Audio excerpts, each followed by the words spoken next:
Hey, Maranatha Baptist. So here we are, the day of Thursday. This was a very busy day. Jesus spent the night with the disciples in the upper room. He establishes communion. He teaches them, instructs them. There are a lot of things happening. So I want to read today just so I can be able to fit in all the material that I have to put together here. So here we go. The event that I want us to focus on today is, out of all the events, is what happened when they got to Jerusalem and went to the upper room to celebrate the Passover feast. We learn from the Gospel of Luke that Jesus sent Peter and John ahead to take care of the Passover preparations.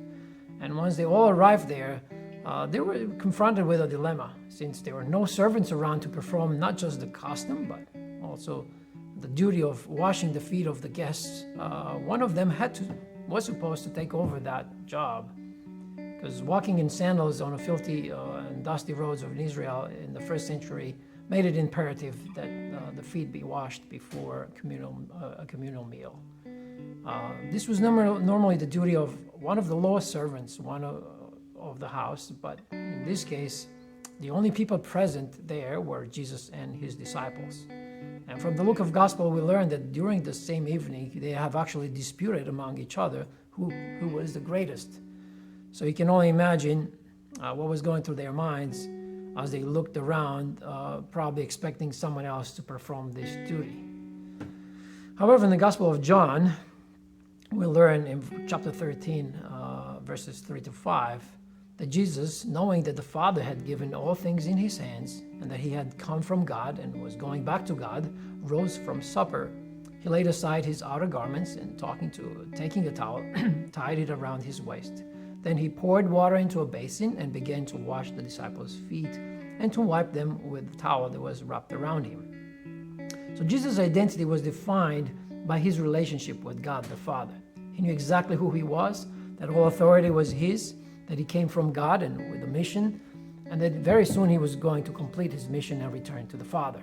Knowing who he was, Jesus had no problems whatsoever on putting on the towel and starting to wash the feet of his disciples.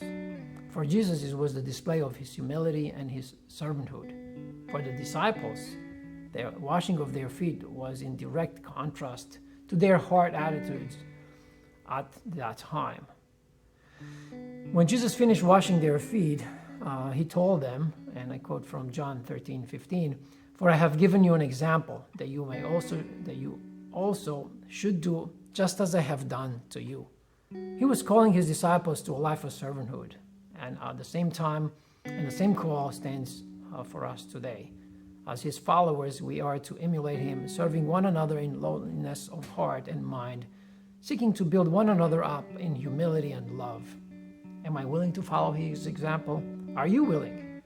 In the end, what defines who we are? Is it your social economic status, like income, education, occupation, your intelligence, your influence, or prestige? If that is the case, perhaps you would have a difficult time putting on a towel of servanthood.